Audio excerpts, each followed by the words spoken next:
About the death of Benjamin Netanyahu. About the death of Benjamin Netanyahu. হঠাৎ করে social মিডিয়ায় ছড়িয়ে পড়েছে এক চমকপ্রদ খবর। ইসরায়েলের প্রধানমন্ত্রী নেতানিয়াহু মারা গেছেন। কিন্তু প্রশ্ন হলো, এটা কি সত্যি নাকি আর একটা বড় গুজব? Death of Benjamin Netanyahu. About the death of Benjamin Netanyahu. একটা খবর হঠাৎ করে পুরো ইন্টারনেট কাঁপিয়ে দিল। আজকের ভিডিওতে আমরা জানব কিভাবে এই খবর ছড়ালো, কেন মানুষ বিশ্বাস করলো, আর আসল সত্যটা কি।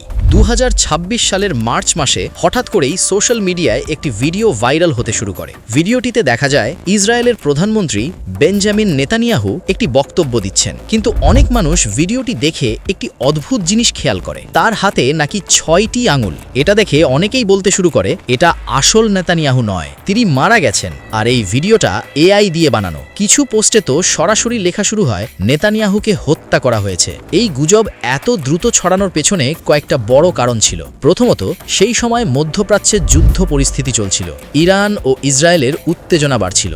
দ্বিতীয়ত, নেতানিয়াহু কয়েকদিন প্রকাশ্যে খুব কম দেখা যাচ্ছিলেন, এতে অনেক মানুষ সন্দেহ করতে শুরু করে তিনি কি নিরাপদ আছেন। তৃতীয়ত, সোশ্যাল মিডিয়ায় এআই ভিডিও এখন এত বাস্তব হয়ে গেছে যে অনেকেই সত্য মিথ্যা আলাদা করতে পারে না। এই গুজব ছড়িয়ে পড়ার পর ইসরায়েল সরকারের পক্ষ থেকে দ্রুত একটি বিবৃতি দেওয়া হয়। তারা জানায় নেতানিয়াহু পুরোপুরি সুস্থ আছেন এবং এই সব খবর সম্পূর্ণ ভুয়া। এরপর নেতানিয়াহু নিজেই একটি ভিডিও প্রকাশ করেন। সেখানে তাকে দেখা যায় একটি ক্যাফেতে বসে কফি খেতে। তিনি মজা করে বলেন, আমি মারা গেছি কফির জন্য। অর্থাৎ তিনি বোঝাতে চেয়েছেন এই সব গুজব আসলে হাস্যকর। বিশেষজ্ঞরা ভিডিওটি বিশ্লেষণ করে দেখেছেন 6 আঙুলের যে ভিডিও ভাইরাল হয়েছিল সেটা আসলে ক্যামেরার কোণ, ভিডিও কম্প্রেশন অথবা এআই গ্লিচ এর কারণে এমন মনে হয়েছে।